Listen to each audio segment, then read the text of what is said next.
We had the amazing privilege of trekking to Gurdwara Hemkunt Sahib in the Himalayan region of Uttarakhand in September of 2022. This pilgrimage takes at least 3 days from Dehradun to Hemkunt Sahib, but you may want to plan for more time, as we did. We started our journey from LA, went through Heathrow to Delhi, and then took a flight to Dehradun. From there, we took a taxi all the way up the mountains to Govindagat. I would recommend you buckle up for the ride and impress on your driver that you are in no hurry to get to your destination. Take plenty of breaks at the rest stops along the way. We passed by the Song River, which is a tributary of the Ganges. The car ride was bumpy and unpredictable. It takes a talented driver to navigate these curves.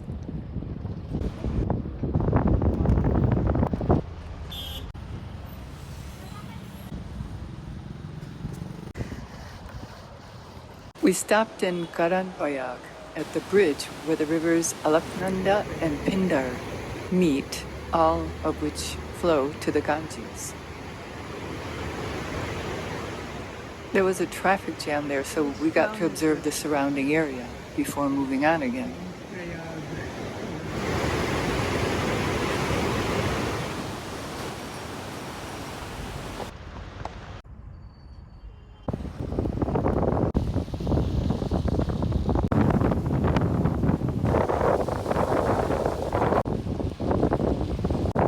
We continued on the way until we found this sweet shop where we took a break. Then on to more bumpy roads.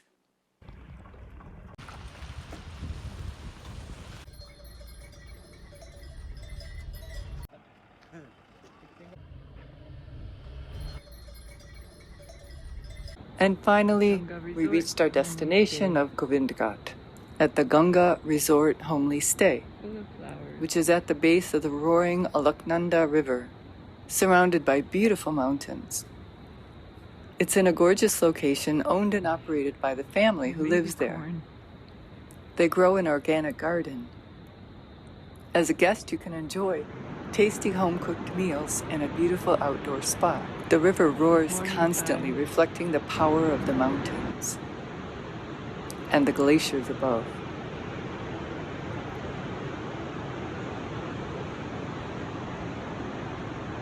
Our first hike was to Ghangaria on foot. We took a taxi from the hotel to about 4 kilometers up, where we joined the trail. The beginning of the hike.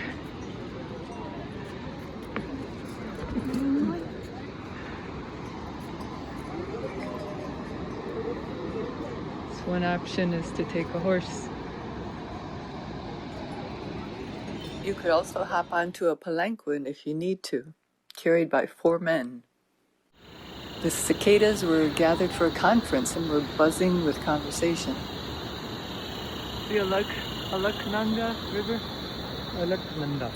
Fellow pilgrims greet each other, share their stories, and even their snacks, especially to give an energy boost. And a waterfall.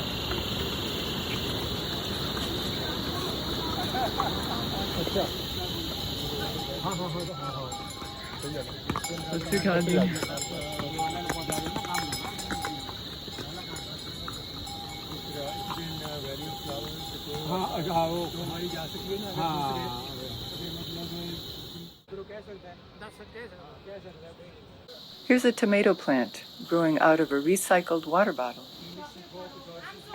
This vendor gave us the recipe for his delicious almond poppy seed milk. कौन सी चीजें हैं और कैसे बनती है ये बता दिए ये जी बादाम काजू खसखस हरी इलायची काली मिर्च दूध पिस्ता चारों मगज बड़ी इलायची लौंग ये आइटम जाते हैं थोड़ी चीनी और दूध हाँ जी शुगर चीनी दूध धन्यवाद. It's incredible to see how the buildings are erected. Steel poles are hand-carried up the steep mountain, through the switchbacks.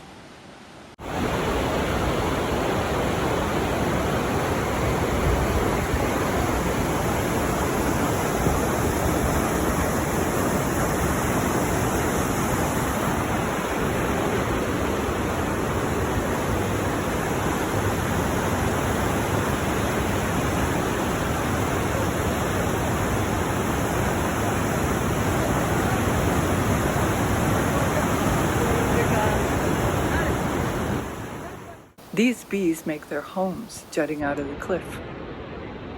Some nests jut out 5 feet.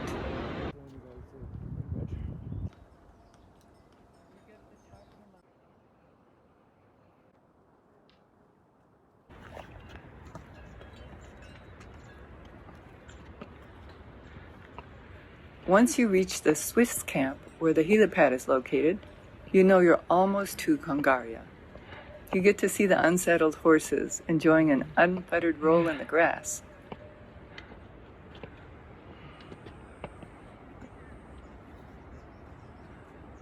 We stayed at Hotel Colbert, which has a restaurant and hot water heaters for a warm bath.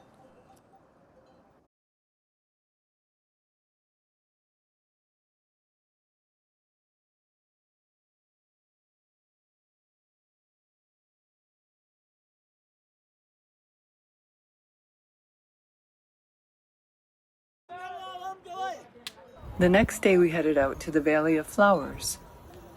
You begin on the same one main street to reach both the Valley of Flowers and the Hemkunt Sahib trails. We're headed up to Valley of Flowers today. Right around that waterfall is where the two trails fork. One to Hemkunt Sahib, the other to Valley of Flowers. We're getting closer. Every 50 steps or so, we just stop, catch our breath, take in the beauty, watch out for the horse poop, and greet people when we meet them.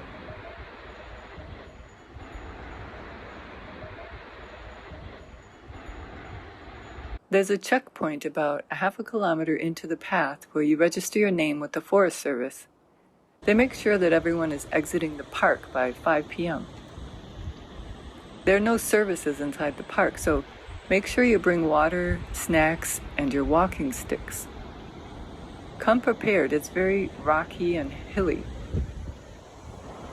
Horses are not allowed. One option is that you'll find porters who carry baskets on their backs. If you need to, a porter can carry you in the basket.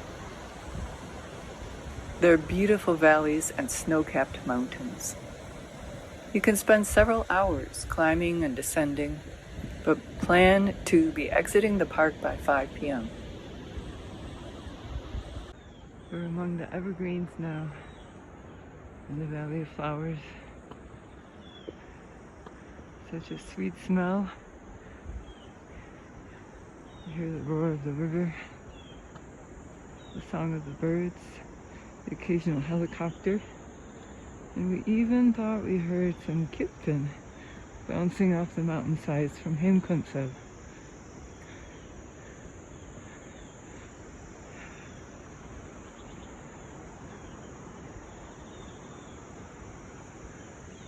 We went in September, which is not the high bloom season for flowers, but we did enjoy the gorgeous views, the snow-capped mountains in the distance, and the friendly people along the way.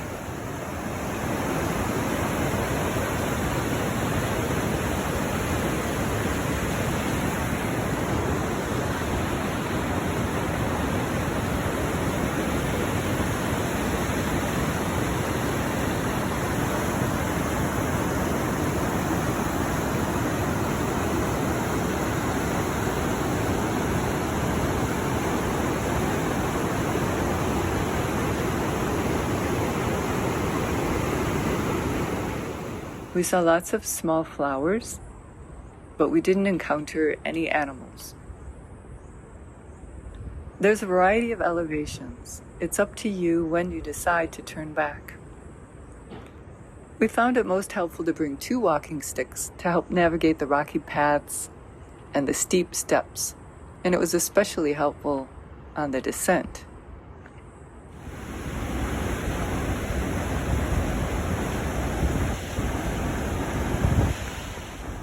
The forester told us that the water's cleaner here than the water that comes down from Hemkunt Sahib because no horses are allowed here and there are no bathroom facilities in the park.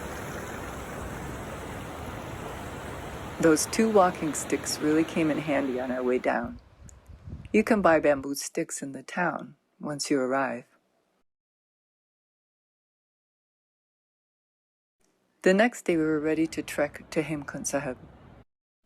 Dedicated to the 10th Sikh Guru, Guru Gobind Singh Ji, this sacred place, surrounded by 7 mountain peaks and at the base of a beautiful lake, is the highest Gurdwara in the world at 15,000 feet elevation. From Hemkunt Sahib, you'll need to be ready to head back by 2 p.m., so it's best to start your journey as early as possible.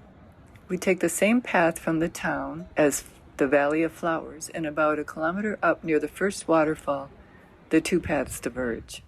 You ready? Yep, ready. The conditions of the paths in some areas are wide and have spacious stone walkways. In other areas, you'll need to step over rocks that have shifted, and there's some dirt paths and muddy areas, so stay alert.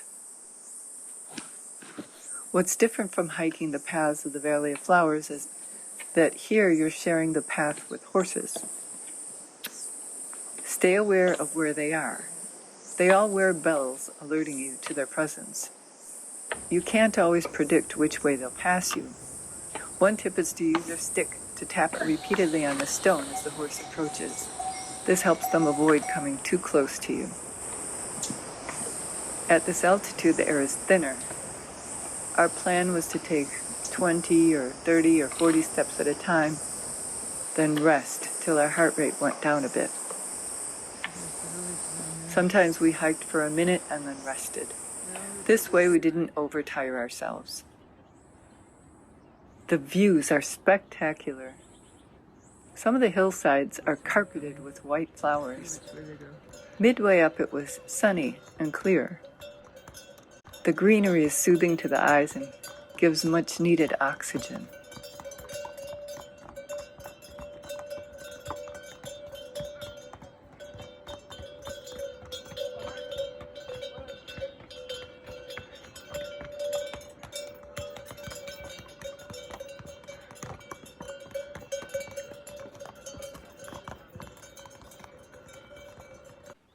Along the way are many tarp-covered shops for you to stop and rest. Get a snack, a soda or chai, or even some cooked food like ramen noodles. It's a good idea to bring along some snacks or hard candies to share with people along the way, especially with people who look like they might need a little boost of energy. We were also recipients of treats from generous pilgrims we met along the way. It's amazing how people of all abilities are able to ascend the mountain. Some are carried by horses, some by men. Others have family members lending an arm for support. There are porters with baskets and even palanquins carried by 4 men, so the pilgrim can achieve their heart's desire and reach the summit. As you climb higher, the air gets thinner, so it's really essential to take frequent breaks to rest. People are very friendly, giving words of encouragement, sharing snacks, and exuding a sense of brotherhood and sisterhood. Midway up, it became foggy. We saw some melting snow from the high glaciers. Once you pass a large waterfall, there is a set of stairs that goes directly to the Gurdwara. Taking these stairs is hugely challenging. It cuts off about 1 kilometer from your journey, but it's very, very tough to do. We had intended to try it this time. However, because of the fog, or maybe we were distracted, we missed the stairs. We must have hiked right past them. So we continued on the trail, slowly plodding along. The oxygen level is 25% less here than at sea level, so take your time before wandering around. By comparison, the oxygen level at Ghangaria is 10% less than at sea level. Clean bathrooms are available, and there's a first aid station in case anyone needs attention.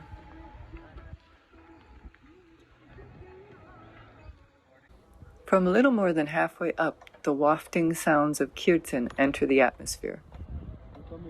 The group that was playing when we ascended were from Karnal. They had amazing voices.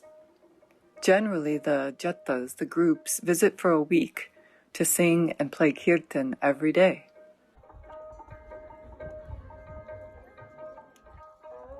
We were rewarded by beautiful views and a heavenly atmosphere. When the sounds of kirtan reached our ears through the mist, we were filled with renewed energy and motivation to keep going on.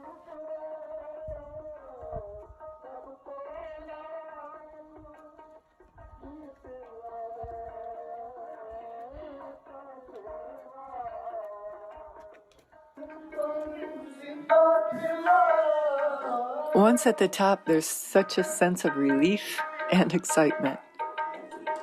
Before entering the Gurdwara, you can choose to take a dip in the lake, but remember, it's cold, and it's not a pool for swimming. Just dip your bare feet, or if you are more brave, immerse yourself for a second, and then come out and dry off. There's a separate area for women to immerse themselves in the lake.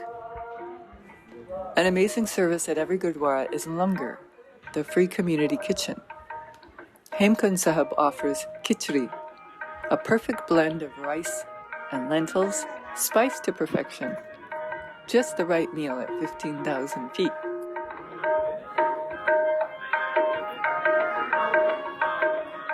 Hot chai, with or without sugar, is offered to everyone.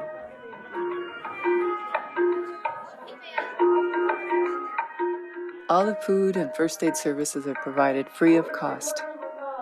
But if you wish to make a donation, there's a donation desk in the Gurdwara building. You can get a receipt if you like. If you don't have a head covering, one will be provided. To visit the Gurdwara, check your shoes at the shoe house. Once inside the Gurdwara, take a load off your feet, sit under a cozy blanket, and settle in for inspiring and uplifting music to soothe your soul.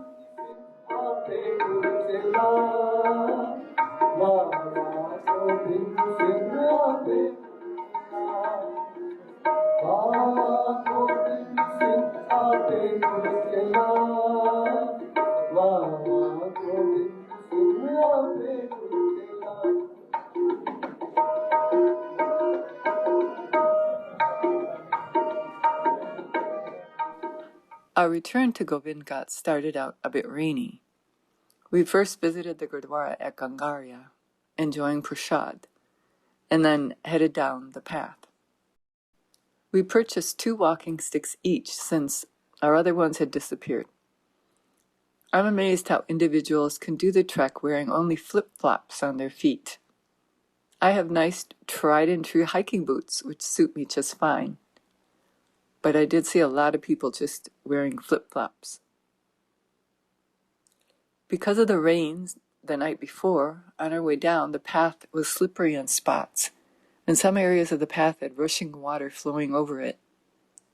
Different hikers took a different approach to that. Some climbed up over the boulders to avoid the rushing water.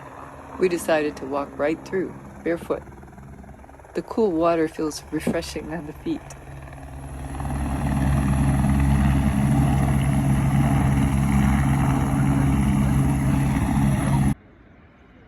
There's just one gorgeous view after another, and this is after the rains. So these tributaries, these falls are more active.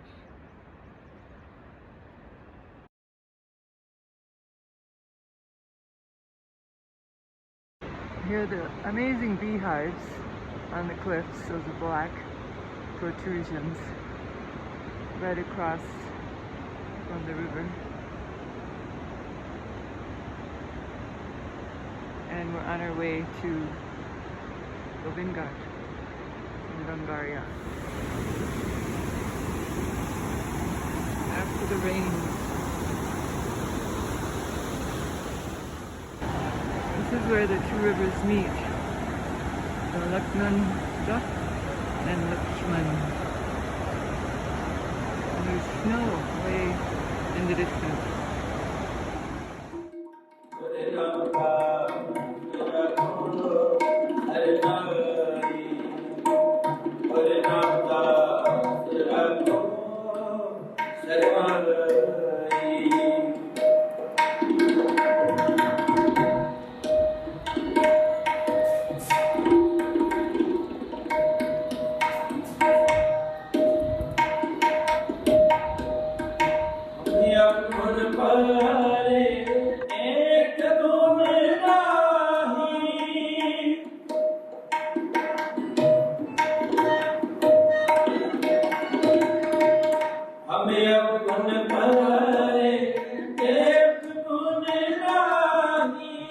We listened to the Jata at the Gurdwara at Govindghat.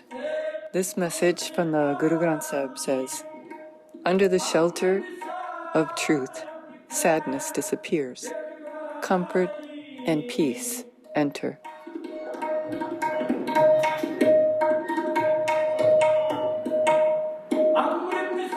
Headed back to Dehradun, we had a different driver, and the experience was more relaxing.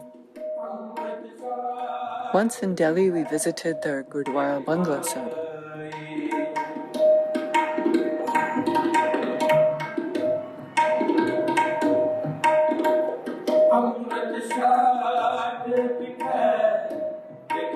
We also visited the shopping center in Aero City, which has a huge food court of lots of variety of selections, plus restaurants surrounding the area.